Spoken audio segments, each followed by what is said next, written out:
Hello, everyone, and welcome to episode 180 of the Meet the Farmers podcast with me, Ben Eagle. Today, we're heading to West Oxfordshire to meet sheep farmer Yellow Welly's ambassador, Karl Franklin. Karl started his farming journey with just 12 store lambs back in 2015 when he was still working as a chef full-time. And until recently, he was also running a gardening business, but now spends all of his time farming, both in his own right, with around 100 ewes across 150 acres of permanent pasture. And he also works for a neighbouring farm as their shepherd, working with around 200 ewes there. He's built quite a following on Instagram the past couple of years and is known as the Pretend Farmer. He's also a former NFU student and young farmer ambassador. Karl, welcome to Meet the Farmers. How's your week going? Yeah, really well, thank you. Thank you very much for having me. Yeah, no, it's going well, thanks. It's stopped raining here, so I'm quite pleased about that. So that's always a good thing. Tell us about your part of the world, because you're on the edge of the Cotswolds. And I mean, you must be fairly near Mr. Clarkson and Mr. Cooper, and also Matt Izod, who came on the podcast. I think it was about 20 episodes ago or so.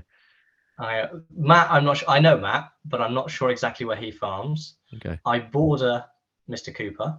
Oh, really? I'm his neighbour. Yeah. And I when I had coffee with him yesterday morning, in fact. Yeah, I remember that on your story actually now. Yeah, and Clarkson is the other side. So I'm Chipping Norton. So I'm one side. Clarkson is the other side of Chipping Norton. So yeah, we're just on the edge of the Cotswolds, which is really nice. So that's where I work, but then home for me is about half an hour away from there. So I'm Whitney based. So yeah, so slightly closer towards Oxford way, if you like. Okay. Does this mean because you're so close, you've had some sneak previews of any filming of the new series? No, sadly not. No. Damn it! I wanted a scoop, Karl. I couldn't get anything out of Caleb yesterday, so I'm no good, I'm afraid. No, you're not from a farming background, so tell me about your life growing up, and I suppose where your interest in farming came from. Yeah, so yeah, as you said, no background at all. My grandparents have got a small holding, so it came from there. And being like, I grew up in a village, so whether you want to be involved in farming or not, it's there on your doorstep to enjoy. So it's been there. My grandfather was a gamekeeper, so I've always been sort of involved in it all, but sort of subconsciously, and had no aspirations to go into farming at all. There's no real sort of, from school, agriculture isn't a thing. They don't even, like, it was never mentioned at school at all. I mean, food is barely a thing. Yeah. Thankfully, they still did a GCSE in catering when I was at school. Oh, really? So, okay. Yeah, they ran it for like 3 years. Yeah, which I'm guessing you did. Yes. Yeah. I didn't really have any idea what I wanted to do. I did a cooking competition by chance at school, won it, and I was like, okay, I must be all right at this then. And then I went, well, I don't know what else I want to do. I'll do catering at school. Did that, enjoyed it, and then when I got an apprenticeship and went from there. So farming was really nothing. I never did it. I just saw it and was like, yeah, that happens, and went from there, really. Yeah. But with my grandparents having a small holding, I've always made hay. So that's not farming, but I've always made hay and either sold it to somebody with a yard or whatever. So that's where it sort of stemmed from, and then was like, I can make more money than just cutting one lot of hay a year, hence buying 12 sheep. Yeah. And that was my downward spiral from there. One thing led to another. Let's stick with the food side first of all. I mean, tell me a little bit about the apprenticeship, because this is what I'm particularly interested in, is your route, I suppose, through food. So food is the connection here. But let's go back to the apprenticeship and what it actually involved and what you took from it. Yeah, so I just did, wow, probably more hours than I legally probably should have done back then, but we'll glaze over that. So I just originally was going to just go to college, do like full-time college, and then for that you had to apply for, and then you had to do write a dissertation on a restaurant. So I went to a restaurant that we knew, and they turned around and said, "Do you want an apprenticeship?" So I was like, great. So I went from level 1 to level 2 in like one day, because I went straight to an apprenticeship which starts at level 2. So we did that for for a year, and then the place I worked for wouldn't let me do the second year. So I worked for them for another year, got a year of chefing under belt, and then actually got headhunted and went for a second place locally. So yeah, you just do 4 days a week at a restaurant, and then you do one day a week. I went into Oxford, one of the local like catering college in Oxford, and did like the theory side of it, like learning all your French classic cooking and the stuff that you are out of fashion. You don't do them in kitchens anymore, but like probably if you go to agricultural college, they'll teach you stuff that may not have happened now, but like old-fashioned practices, that are probably coming back in fashion now. And the same with cooking. They teach you all the basics, but then you go back to work and they go, nah, you don't do it like that anymore, you do it like this. But yeah, that's basically. Did you cook before you started that? Yeah, I loved food. I absolutely loved cooking. I don't anymore, but I did back then. And it's been driven out of you. Yeah, you joke, but that is literally what has happened. But no, so yeah, I loved cooking. I did a day at Le Manoir Really? on the cooking school, which was my goal. I wanted to own a restaurant and cook. And back then I wanted to cook British, well home cooked food is what I've always wanted to do. So the strive to deal with British food has always been there. I just happen to now farm it rather than cook it. So yeah, British food has been on the cards forever. The competition I won back then was to produce a 3-course meal that was sustainably sourced and locally sourced and within season. So literally everything I harp on about on Instagram, I was already doing and producing menus back in the day. And when I was head chef, and at that level, I on a weekly basis, daily basis, if the veg man, I would be like, right, you're buying seasonal. If you can buy as good a quality as the UK, don't bring me the cheaper version that's imported. I will just send it back out of my kitchen. And they learn very quickly that I am serious. And if you are bringing me in a foreign imported, I don't want it. Send it home. And the same with the butchers. They used to probably get fed up with me because I would ask the origins of every single thing that came in, because I wanted it to be seasonal and local and British. So yeah, I've always been a one for wanting to buy British. Yeah. And this is this is one of the things that fascinates me, because you, as you said, you became a head chef at a Two Rosette restaurant, and you clearly had a great passion for it. You've got a passion for food. You rose through the ranks, and you had a good skill set. So why did you stop, and would you rule out going back into it? I'll never put a pair of chef lights back on again. Really? Why is that? I just fell out of love of it. Just out. Now I, like every farmer, pull fairly good hours now, but nothing same to the same of chefing. I lost genuinely all social life I had. I was there 6 days a week. On the 7th day, I was either calling in to make sure the orders were done, or not switching off and being at home and not being at home because my brain was still there. And it just killed it for me. I was office based and I wasn't on the front cooking food. I was in an office making sure the GP was at the same GP percent was right, and the orders were coming in, and the company I was working for changed hands. So it was becoming much more intensive, and the control of what menus were being decided was done by a guy in an office, because that made us the most profit. It wasn't done in house, and it just all I only head chef for 6 months, and I said I would. When the company changed, they sacked the head chef. I was sous chef, and they said, well, we've been with me for 5 years. You own you know the company better than anybody else. You've seen every problem in that kitchen twice over. You know how to resolve them. You're the best guy for this point in the business to be head chef. If I applied for a head chef role there somewhere else, I wouldn't have got it, because I hadn't got the experience in lots of places, but I'd got the experience of that place. So I said to them, I'll do 6 months, see what it happens. And I was just getting to the point, I was driving to work and wishing I wasn't very well, so I couldn't go in, or finding an excuse to not go to work. And I was like, this isn't healthy. I shouldn't be doing this. I shouldn't be like trying to not go to work. I should want to get up and go to work. So I literally got up one morning and went, I'm handing my notice in. I'm out. Like, I've got to get out of this. Like, this is not healthy.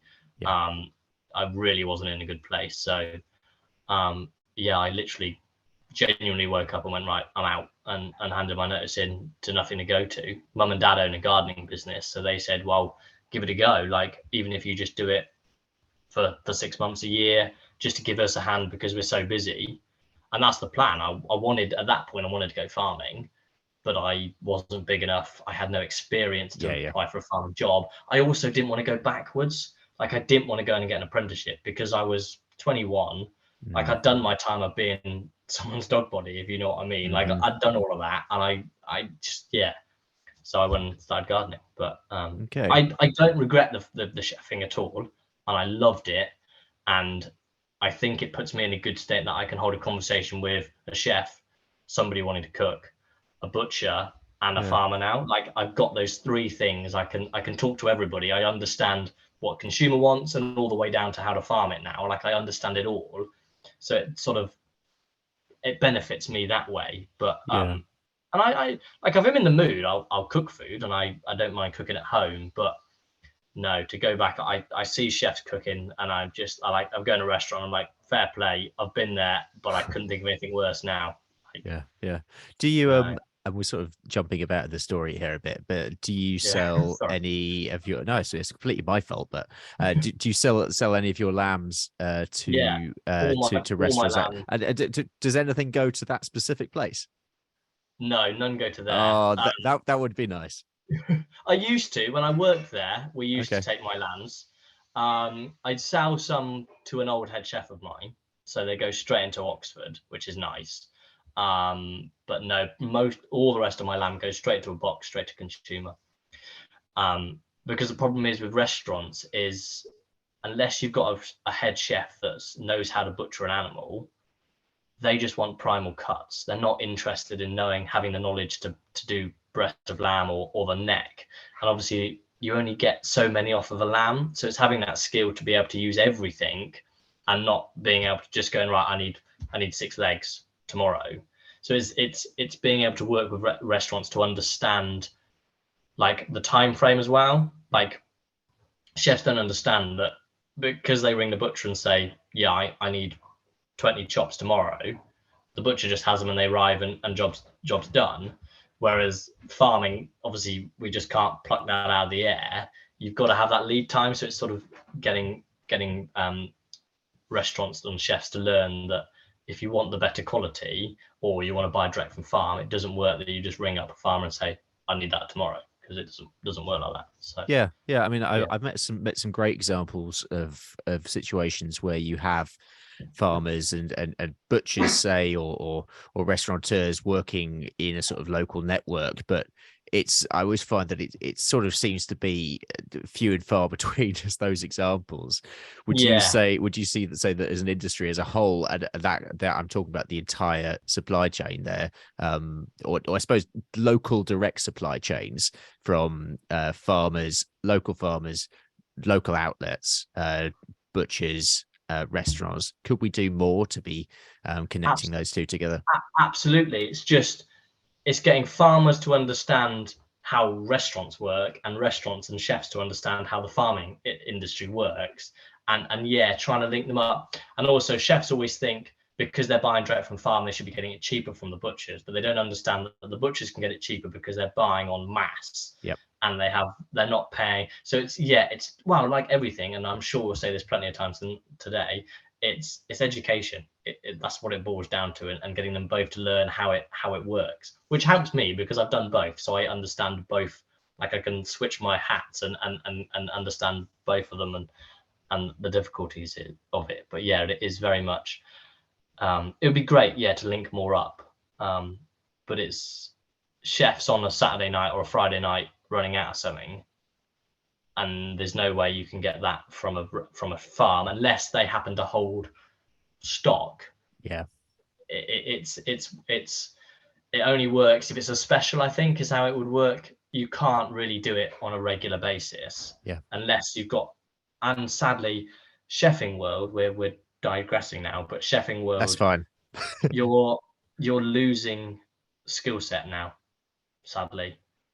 You don't have the same skill set that you'd have 10 years ago, because there's not the chefs coming through like in agriculture, so it's becoming more and more simpler, and you're getting that bigger gap of like fine dining where they'll take the chefs, but the bottom line, like your average ones, because food is so expensive, you don't want to pay the labor, so it's quicker to buy it in and chuck it in a fryer and just turn it out en masse than it is to have somebody there to be able to butcher up a lamb and know the skill. So it's changing. That's an industry that's changing as the same as agriculture is, because there isn't the people wanting to go in. Even when I was at college, they were laying off lecturers at college because there wasn't the students coming up through, and that was 10 years ago, because you think people don't want to go in agriculture, people definitely don't want to go into chefing.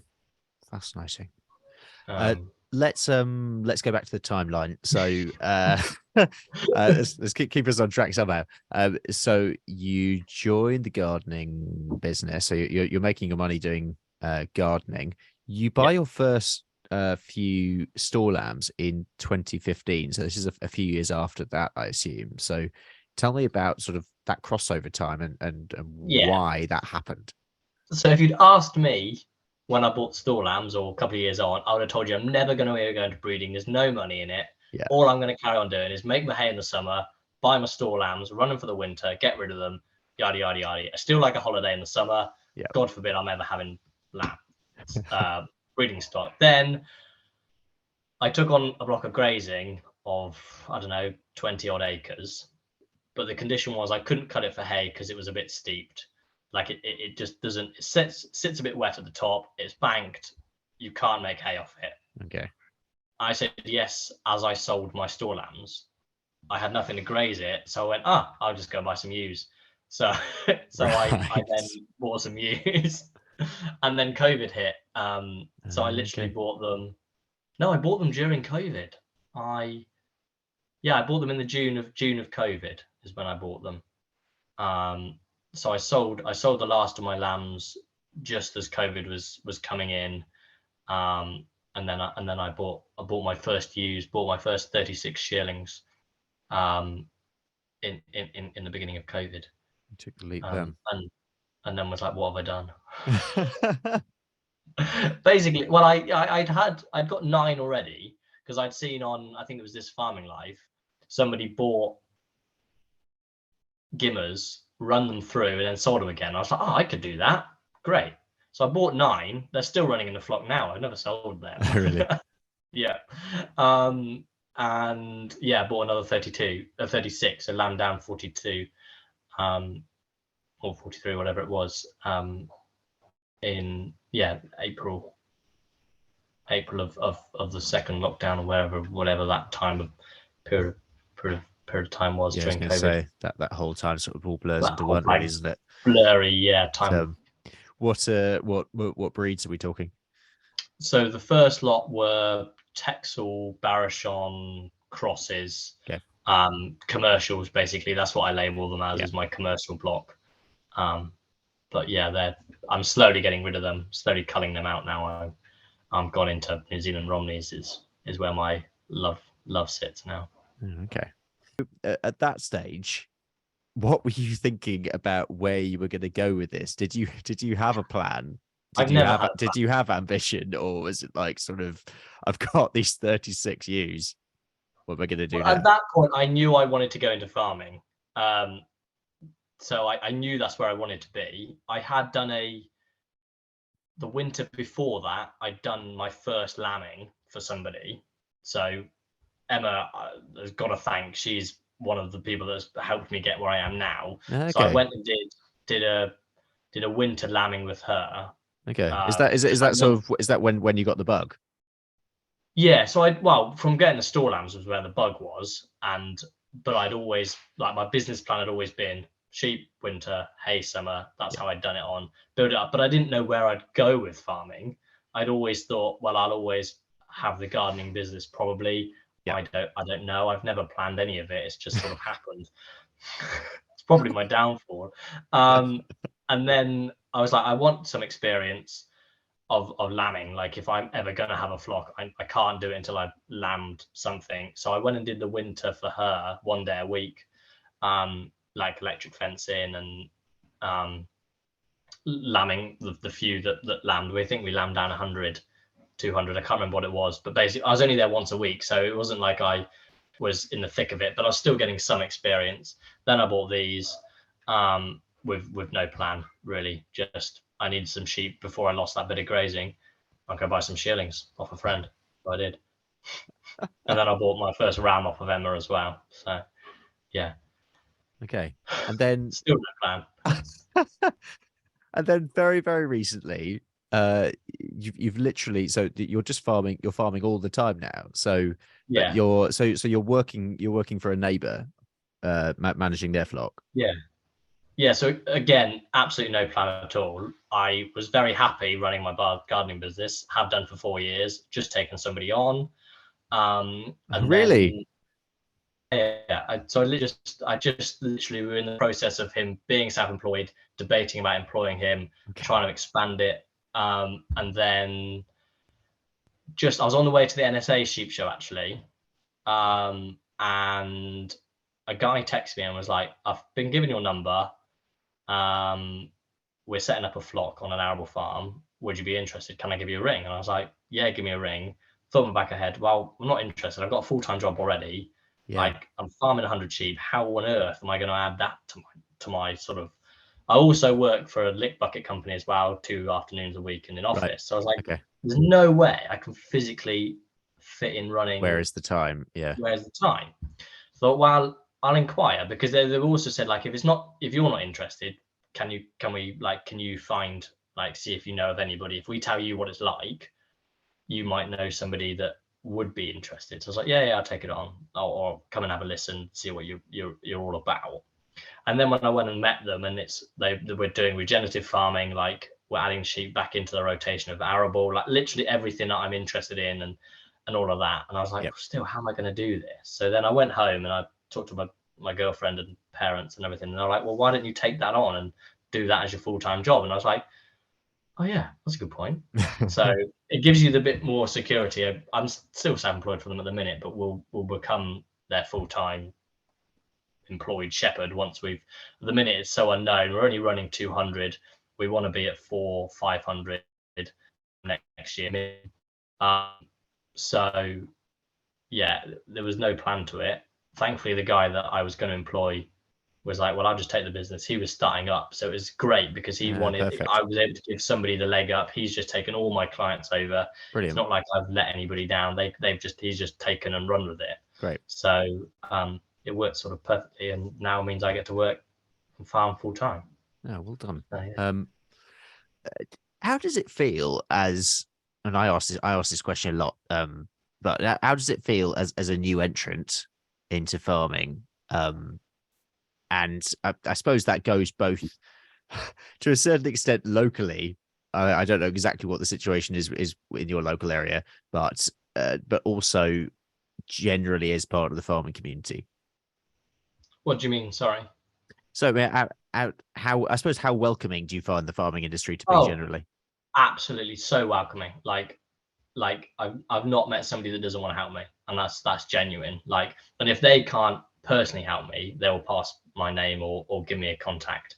Yeah, I think the farming community is fantastic. I've got some fantastic friends that put up with me ringing them on a nearly daily basis, going, oh, how'd you do this or how'd you do that? And they'll just either be like, I'll give you a ring back in a minute, or just spend the time and help. And I can borrow a wrapper system off of somebody, and someone else will come and help me if I need. No, they've genuinely been amazing, and I've never come across somebody that doesn't want to help. Yeah, and the farming community on social media. Again, I'm not brave enough to go onto Twitter, so I can't what Twitter's like. But the Instagram not brave enough.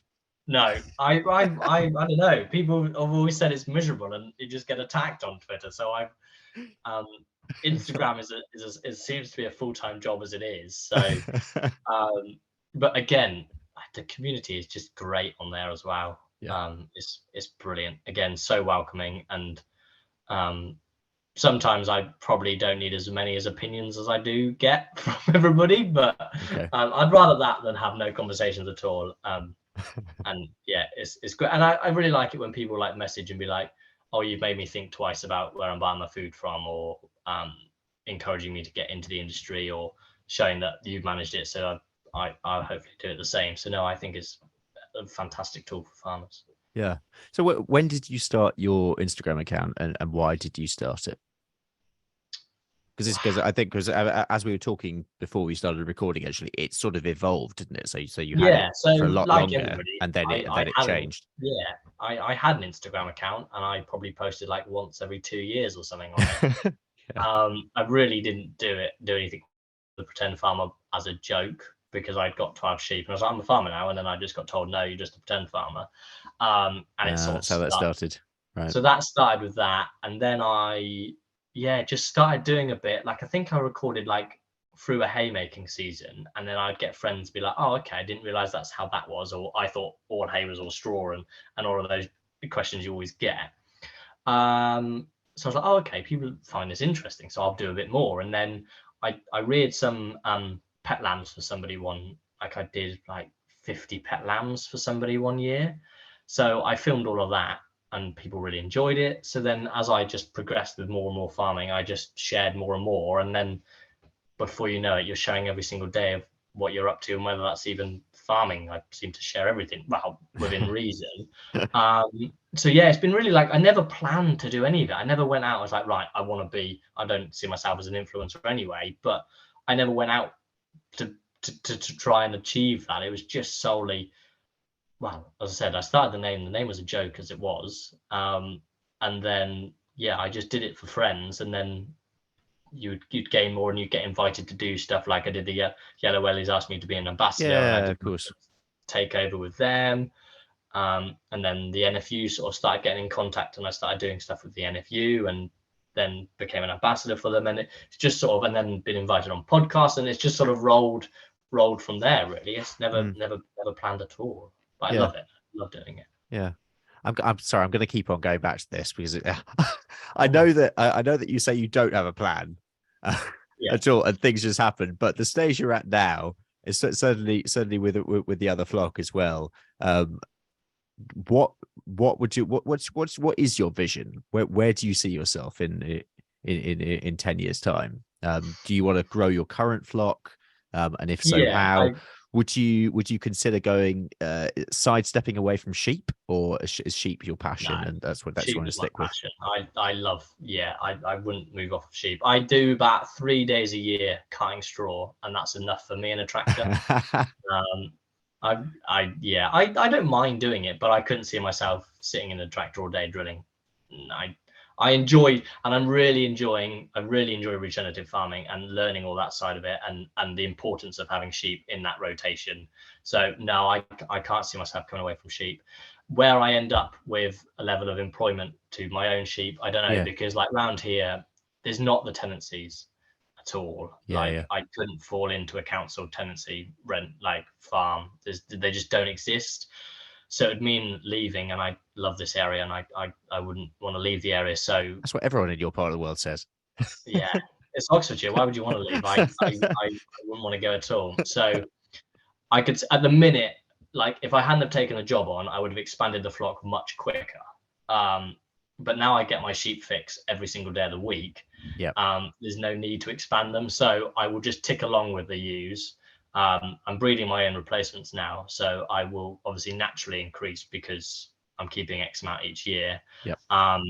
And then just see where it goes. Work has got so many plans with wanting to add extra farms into the business, Oh wow, and so okay. much to come. Yeah, like there's new ideas thrown towards me on a weekly basis. So um, I'll ride out that and see where that all comes, and just live each day as it comes. I genuinely have no plan. As long as I'm farming sheep now, I'm happy, and running the dog, so we're fine. That's great. Let's talk about some bigger farming issues. I mean, what for you is the biggest issue in farming at the moment? And I mean, you can go in different directions in this, but Wow. what would How you long like have to we got? profile? It's a massive question. I think for me, don't get me wrong, the worry of farm food shortages and unfair prices are massive ones. so don't feel like they're not on my agenda. But my biggest one is education, getting the next generation in. Okay. I think I read somewhere the other day, like 3% of farmers in the UK are under 31. Well, that's terrifying if that's true, to think that there's only that many people coming into the industry. So I think education is my biggest passion in the broader, and that sort of very broad, is in educating people to come into the industry, and also educating them on how farming works and what actually happens behind the farm gate, is my biggest like passion, and want to talk about, and yeah, and encourage the next generation is my biggest thing I want to do. Yeah. Are you involved in Farmer Time? No, I'm not. I am going to You do should sign up.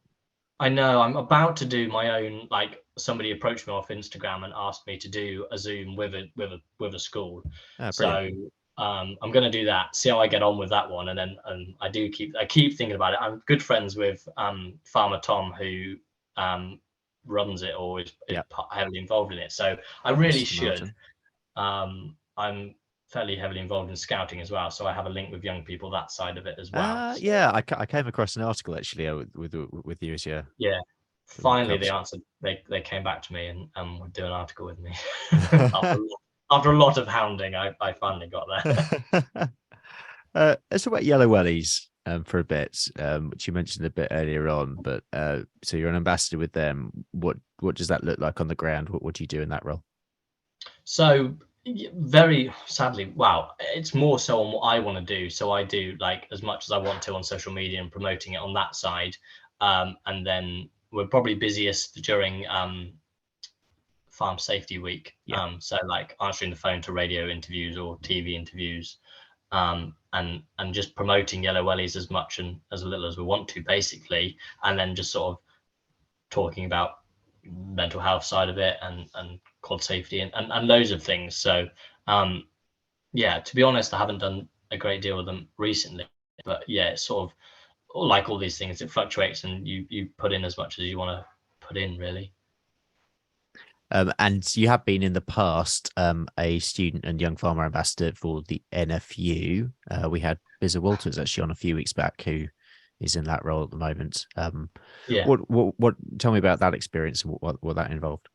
that was great. It really gave me like a leg up. I think people, especially locally, were like, okay, he's pretty serious on farming now, because my face kept turning up in the NFU magazine or the Farmers Guardian and the Farmers Weekly. Like I'd get like the older farmers locally who were like, he messed around with a few sheep. He's now clearly the NFU are backing him. So yeah, again, we put in as much as we wanted to put in. There was like 5 dates that we had to attend. So we went to the NFU conference. We went down to London for the Lord Mayor's show, which is probably one of the best things I've ever done within farming, but outside of a field, if that makes sense. Yeah. And then there was a couple of other things we went and did, wrote an article for them. And then the rest of it was sort of like as much as we wanted to. So the press office would get inquiries if they want a young farmer to do a talk on something, and then they'd ring around us and say, is anybody free? And I still do bits with the NFU on that basis, locally and then nationally as well. Like I seem to do loads of phone calls about the droughts in the summer. Yeah. Like for 2 weeks, they were ringing me nearly every day with a radio interview or on a newspaper. So yeah, still linked with the NFU on what if they need a younger generation farmer, they'll potentially sometimes ring me and do that. So Okay. So yeah, I really enjoyed it. I really enjoyed like radio work, TV work if I'm lucky enough to do it. Yeah, I really enjoy doing that side of it. Yeah. What are some of the with the people you meet? What are some of the questions that you get asked? What's the most challenging question that you've ever had? Oh, I don't know. That could be it's probably from a kid, because they Yeah, usually are. you get the ones like do you kill your own lambs? I get that quite Okay. a few times, or like understanding like, or I get like, oh, are you not sad when you send sheep to the abattoir? And it's sort of like, Yeah. I don't go with a smile on my face, but it sounds horrible when you say we get used to it. it's not an enjoyable day. I don't go and go, woohoo, we're going to the abattoir. But at the same time, I'm not there in floods of tears. That's probably the hardest question you get, or trying to explain to people that's like the emotion that you're going through on that day. It's trying to sort of show that you have some emotion, but also like it is a job and that's part of it. And that's the reason that we farm them, to produce the best quality lamb we can in the world. So it's trying to get people to understand the two sides of it. It's probably the hardest question. Or when somebody like goes off on a tangent and asks you like your opinion on sugar beet or something, and it's like, I don't know. We should be using UK sugar beet, but also I don't really understand. I understand. So stick to sheep. Yeah, stick to sheep. The woolly things I'm pretty all right with now, hopefully. We're going to start to wrap things up, and we always finish the show with the same two questions, which I'm going to ask you now. The first is, Karl, if you have a message for the public, any message, what would it be? Very simply, look for that Union Jack when you're buying food. Very good. And a message for farmers? Support the next generation. If you get the opportunity to help a young person with a leg up into farming, whether that's giving them another contact, giving them that small block of grazing that you don't really use, or you could do giving someone a hand, help that next generation and then encourage them into the industry, because frankly, we need all the help we can get. Brilliant. Well, thank you, Karl, so much for coming on the show. It's been a pleasure meeting you. Been great fun. Thank you very much. Super. If you haven't already, please do subscribe to the show wherever you're listening. Please also support us on Patreon. You can join the Meet the Farmers Supporters Club by visiting patreon.com/Meet the Farmers. Next week will be the last show of the year, and we have our traditional big farming quiz of the year, which I always look forward to. We'll have Gareth Wynne-Jones, Emily Norton, Guy Smith, and another special guest to be confirmed. I hope you can join me then. I'm Ben Eagle. This has been Meet the Farmers. Thank you very much for listening, and I hope you all have a great week.